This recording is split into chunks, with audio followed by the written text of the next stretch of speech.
शांति।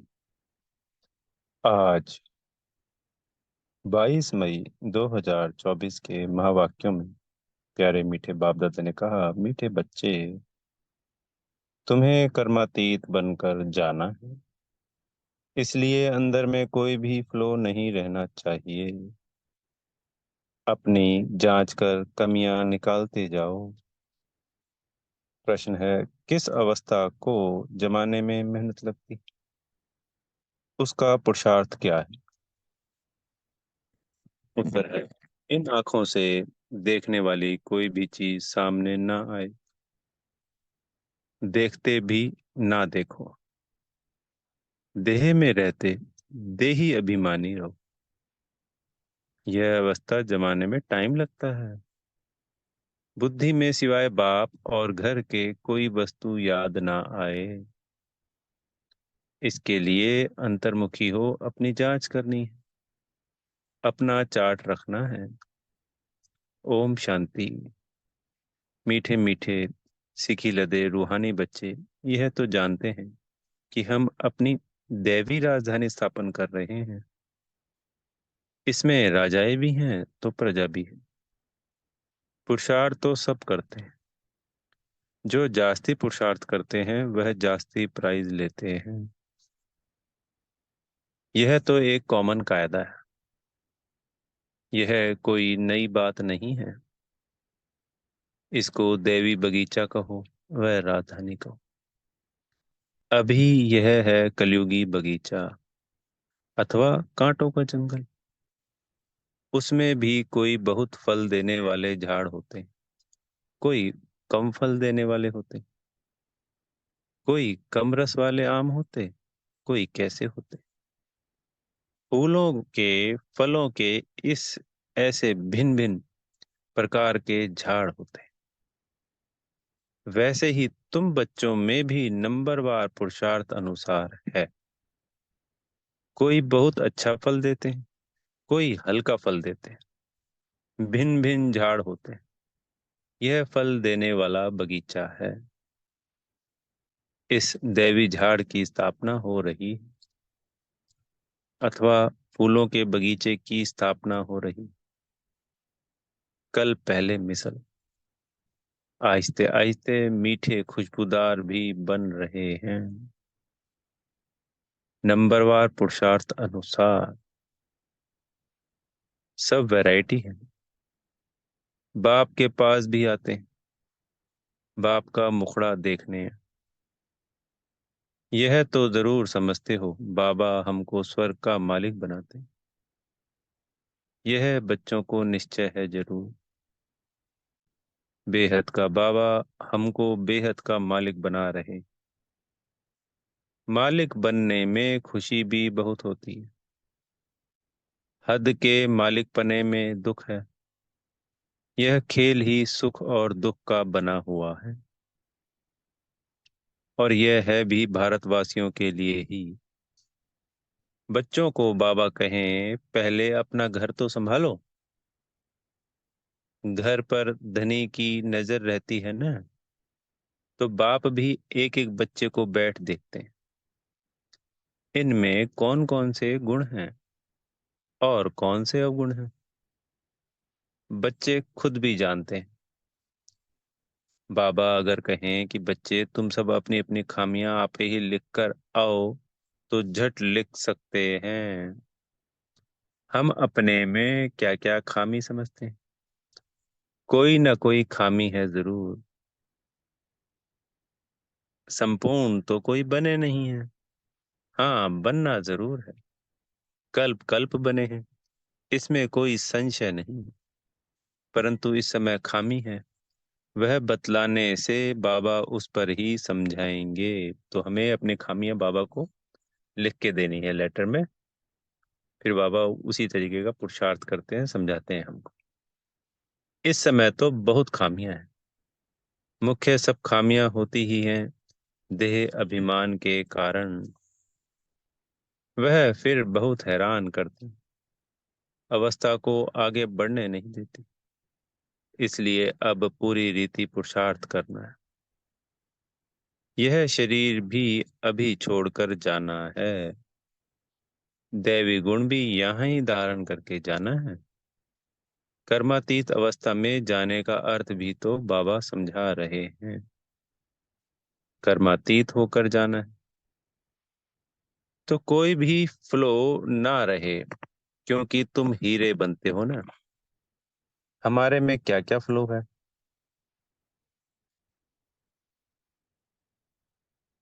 यह तो हर एक जानते हैं। यानी हीरे में एक दाग होता है ना, वो फ्लो। क्योंकि तुम चैतन्य हो। जड़ हीरे में फ्लो होगा तो वह निकाल थोड़ी सकेंगे। तुम तो चैतन्य हो, तुम इस फ्लो को निकाल सकते हो।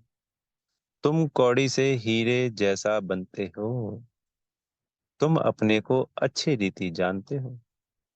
सर्जन पूछते हैं, कौन सा फ्लो है जो तुमको अटकाता है, आगे बढ़ने नहीं देता है? फ्लोलेस तो पिछाड़ी में बनना है। वह सब अभी निकालना है। अगर फ्लो नहीं निकलता, दाग नहीं निकलता, तो हीरे की वैल्यू कम हो जाती है। यह भी बड़ा पक्का जोहरी है ना। जो ब्रह्मा बाबा है वो भी बोले पक्का जोहरी है ना।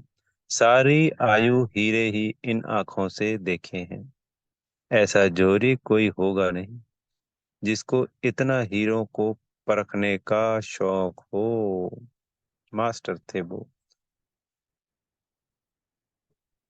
उस जड़ हीरे को परखने में भी मास्टर थे, तो फिर बाद में चैतन्य हीरो को भी परखने के मास्टर बन गए।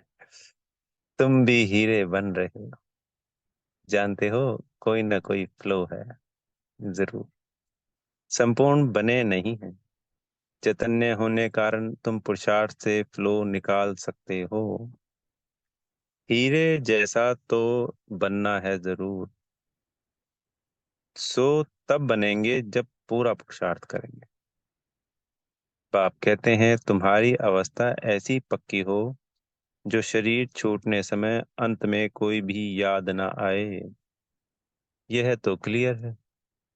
मित्र संबंधी आदि सबको भूलना है। संबंध रखना ही है एक बाप से। अभी तुम हीरे बन रहे हो। यह जौहरात की दुकान है। तुम हर एक जौहरी हो। यह बातें दूसरा कोई भी जानता नहीं। तुम बच्चे जानते हो, हर एक के दिल में है। हम विश्व के मालिक बन रहे हैं पुरुषार्थ अनुसार। जिन्हों को उच्च पद मिला है उन्होंने जरूर पुरुषार्थ किया है तो तुम्हारे में से ही ना। तुम बच्चों को ही इतना पुरुषार्थ करना है। इसलिए बाबा एक एक बच्चे को देखते रहते हैं, जैसे फूलों को देखा जाता है ना। यह कैसा खुशबूदार फूल है, यह कैसा है, इनमें बाकी क्या फ्लो है। क्योंकि तुम चैतन्य हो। चैतन्य हीरे जान सकते हैं ना हमारे में क्या क्या खामी है। जो बाप से बुद्धि योग तुड़ाए कहाँ ना कहाँ भटकाते हैं। बाप तो कहते हैं बच्चे मामे कम याद करो, दूसरा कोई याद ना आए।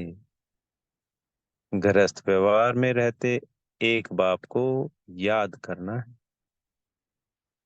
इन्हों की तो भट्टी बननी थी जो तैयार हो निकली सर्विस के लिए। देखते हैं पुराने पुराने जो हैं वह अच्छी सर्विस कर रहे हैं। थोड़े नए भी ऐड होते जाते हैं। पुरानों की भट्टी बननी थी। भल पुराने हैं तो भी खामियां है जरूर। हर एक अपने दिल में समझते हैं कि बाबा जो अवस्था बनाने के लिए कहते हैं वह अभी बनी नहीं। एम ऑब्जेक्ट तो बाप समझाते हैं। सबसे जास्ती खाद है देह अभिमान की। तब ही देह की तरफ बुद्धि चली जाती है। देह में होते हुए देही अभिमानी बनना है।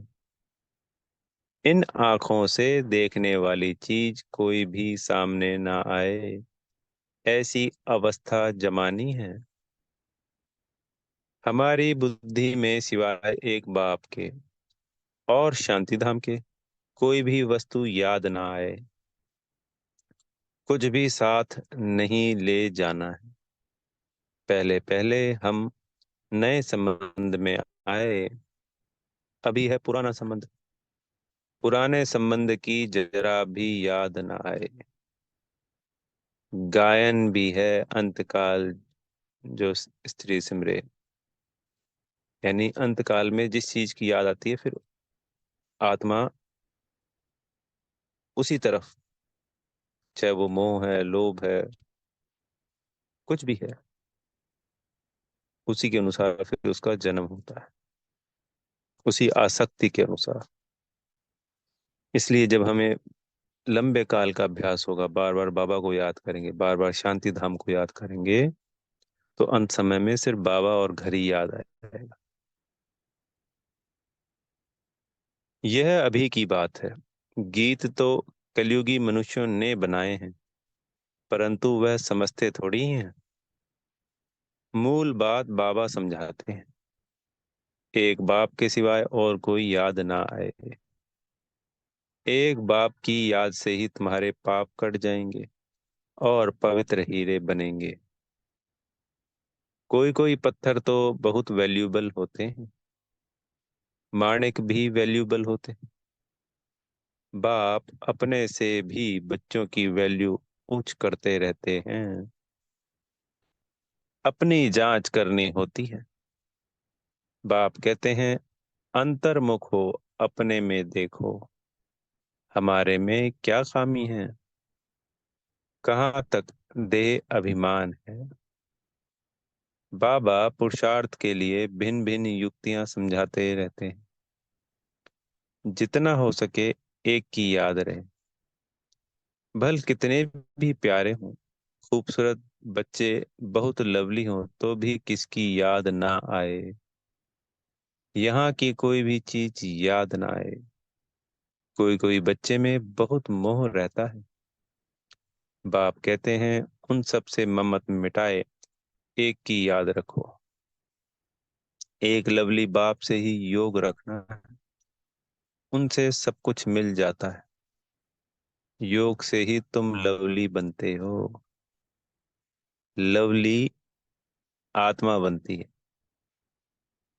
बाप लवली प्योर है ना।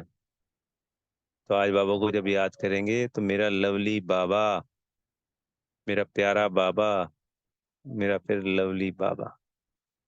आत्मा को लवली प्योर बनाने के लिए बाप कहते हैं, बच्चे जितना मुझे याद करेंगे, तुम अथाह लवली बनेंगे। तुम इतने लवली बनते हो जब तुम देवी देवताओं की अब तक पूजा हो रही है। बहुत लवली बनते हो ना। आधा कल्प तुम राज्य करते हो, और फिर आधा कल्प तुम ही पूजे जाते हो। तुम खुद ही पुजारी बन अपने चित्रों को पूजते हो। तुम हो सबसे लवली बनने वाले। परंतु जब लवली बाप को अच्छी रीति याद करेंगे, तभी लवली बनेंगे। सिवाय एक बाप के और कोई याद ना आए। तो आज की मुरली में क्या खास है जी? सिर्फ एक बाप को ही याद करना। तो अपनी जांच करो कि बाप को बहुत लव से याद करते हैं। बाप की याद में प्रेम के आंसू आ जाए। बाबा, मेरा तो आपके सिवाय कोई दूसरा ना कोई, और कोई की याद ना आए। माया के तूफान ना आए। तूफान तो बहुत आते हैं ना। अपने ऊपर बहुत जांच रखनी है। हमारा लव बाप के सिवाय और कोई तरफ तो नहीं जाता है। भल कितनी भी प्यारी चीज हो, तो भी एक बाप की ही याद आए। तुम सब एक माशूक के आशिक बनते हो। आशिक माशूक जो होते हैं, एक बार एक दो को देख लिया बस, शादी आदि भी नहीं करते। रहते भी अलग हैं, परंतु एक दो की याद बुद्धि में रहती है। अभी तुम जानते हो हम सब आशिक हैं एक माशूक के। उस माशूक को तुम भक्ति मार्ग में भी बहुत याद करते थे। यहाँ भी तुम्हें बहुत याद करना है, जबकि वह सम्मुख है। बाप कहते हैं माँ में कम याद करो तो तुम्हारा बेड़ा पार हो जाए। इसमें संशय की कोई बात नहीं। भगवान से मिलने के लिए सब भक्ति करते हैं। यहाँ कोई कोई बच्चे तो बहुत हड्डी सर्विस करते हैं, सर्विस के लिए जैसे एकदम तड़पते हैं, बहुत मेहनत करते हैं। यह भी तुम जानते हो कि बड़े आदमी इतना नहीं समझ सकेंगे, परंतु तुम्हारी मेहनत कोई व्यर्थ नहीं जाती। कोई समझकर लायक बनते हैं और फिर बाबा के आगे आते हैं। तुम समझते हो हम हम लायक हैं वह नहीं। दृष्टि तो उन्हों को तुम बच्चों से मिलती है। श्रृंगार करने वाले तुम बच्चे हो। जो भी यहाँ आए हुए हैं उन सबको तुम बच्चों ने श्रृंगार कराया है। बाबा ने तुमको कराया है। तुम फिर औरों को श्रृंगार कराए ले आते हो। बाप आफरीन देते हैं। जैसा श्रृंगार किया है ऐसा ही औरों को भी कराते हैं। बल्कि अपने से भी औरों को अच्छा करा सकते हैं। सबकी अपनी अपनी तकदीर है ना। कोई कोई समझने वाले समझाने वालों से भी तीखे हो जाते हैं। समझते हैं इनसे हम अच्छा समझा सकते हैं। समझाने का नशा चढ़ता है तो फिर निकल पड़ते हैं। बाप दादा दोनों के दिल पर चढ़ पड़ते हैं। बहुत नए नए हैं जो पुराने से भी तीखे हैं। कांटों से अच्छा फूल बन पड़े हैं। इसलिए बाबा एक एक को बैठ देखते हैं, इसमें क्या क्या कमी है। यह कमी इनसे निकल जाए तो बहुत अच्छी सर्विस करें। बागवान है ना, दिल होता है। उठकर पिछाड़ी में भी जाकर देखूं, क्योंकि पिछाड़ी में जाकर बैठते हैं। अच्छे अच्छे महारथियों को तो फ्रंट में बैठना चाहिए। इसमें किसको धक्का आने की तो बात ही नहीं। अगर धक्का आएगा, रूठेंगे तो अपनी तकदीर से रूठेंगे। सामने फूलों को देख देख अथाह खुशी होती है। यह बहुत अच्छा है। इसमें थोड़ा डिफेक्ट है। यह बहुत साफ है, बहुत अच्छा है। इनमें अंदर कोई जंग जमी पड़ी है तो वह सारा किचड़ा निकालना है। बाप जैसा लव कोई नहीं करता।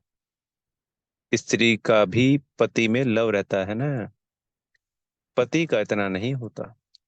वह तो दूसरी तीसरी स्त्री कर लेते हैं। स्त्री का तो पति गया बस, या हुसैन या हुसैन करती रहती है। पुरुष के लिए तो एक जूती गई तो और कर लेंगे। शरीर को जूती कहा जाता है। शिव बाबा का भी लॉन्ग बूट है ना।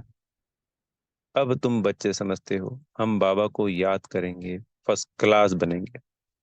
कोई कोई फैशनेबल होते हैं तो जूतियां भी चार पांच रखते हैं। नहीं तो आत्मा की जूती एक है, यानी जो शरीर की जूती है वो एक है। पाँव की जूती भी एक होनी चाहिए, परंतु यह एक फैशन पड़ गया है। अभी तुम समझते हो बाप से हम क्या वर्षा पाते हैं। हम उस पैराडाइज के मालिक बन रहे हैं। हेवन को कहा ही जाता है वंडर ऑफ वर्ल्ड। जरूर हेवनली गॉड फादर ही हेवन स्थापन करेंगे। अब तुम प्रैक्टिकल में श्रीमत पर अपने लिए स्वर्ग की स्थापना कर रहे हो। यहाँ तो कितने बड़े बड़े महल बनाते हैं। यह सब खत्म हो जाएंगे। तुम वहाँ क्या करेंगे? दिल में आना चाहिए। यहाँ तो हमारे पास कुछ भी नहीं है। वैसे ही भल बाहर में गृहस्थ व्यवहार में रहते हैं, यह भी समझते हैं सब कुछ बाबा का है। हमारे पास तो कुछ नहीं। हम ट्रस्टी हैं। ट्रस्टी कुछ नहीं रखते हैं। बाबा ही मालिक है। यह सब कुछ बाबा का है। घर में रहते भी ऐसे समझो। साहूकारों की बुद्धि में तो यह बातें आ ना सके। बाबा कहते हैं ट्रस्टी हो रहो, कुछ भी करो बाबा को इशारा देते रहो। लिखते हैं बाबा मकान बनाऊं, बाबा कहेंगे भले बनाओ, ट्रस्टी होकर रहो। बाप तो बैठा है ना, बाप जाएंगे तो सब इकट्ठे जाएंगे अपने घर परम धाम। फिर तुम चले जाएंगे अपनी राजधानी में, हमको फिर कल्प कल्प आना ही है पावन बनाने, अपने समय पर आता हूँ। अच्छा, मीठे मीठे सिकी लदे बच्चों प्रति माता पिता बाप दादा का याद प्यार और गुड मॉर्निंग। रूहानी बाप की रूहानी बच्चों को नमस्ते। हम रूहानी बच्चों की प्यारे मीठे रूहानी बाप दादाजी को याद प्यार गुड मॉर्निंग और नमस्ते। धारणा के लिए मुख्य सार में पहला पॉइंट है, सभी से ममत्व निकाल, एक लवली बाप को याद करना है। अंतर्मुख हो, अपनी कमियों की जांच कर निकालना है। वैल्यूएबल हीरा बनना है। दूसरा पॉइंट, जैसे बाप ने हम बच्चों को श्रृंगार किया है, ऐसे सबका श्रृंगार करना है। कांटों को फूल बनाने की सेवा में लग जाना है। ट्रस्टी होकर रहना है। सदगुरु जी से वरदान मिल रहा है, स्वयं में समाएंगे। ब्राह्मण जीवन में एक व्रता के पाठ द्वारा रूहानी रॉयल्टी में रहने वाले संपूर्ण पवित्र भव। इस ब्राह्मण जीवन में एक व्रता का पाठ पक्का कर प्योरिटी की रॉयल्टी को धारण कर लो तो सारे कल्प में यह रूहानी रॉयल्टी चलती रहेगी। आपके रूहानी रॉयल्टी और प्योरिटी की चमक परमधाम में सर्व आत्माओं में श्रेष्ठ है। आदिकाल देवता स्वरूप में भी यह पर्सनैलिटी विशेष रही है। फिर मध्यकाल में भी आपके चित्रों की विधि पूर्वक पूजा होती है। इस संगम युग पर ब्राह्मण जीवन का आधार प्योरिटी की रॉयल्टी है। इसलिए जब तक ब्राह्मण जीवन में जीना है तब तक संपूर्ण पवित्र रहना ही है। आज का स्लोगन, आप सहनशीलता के देव और देवी बनो तो गाली देने वाले भी गले लगाएंगे। अच्छा, ओम शांति। बेहद का शुक्रिया प्यारे मीठे बापू जी का।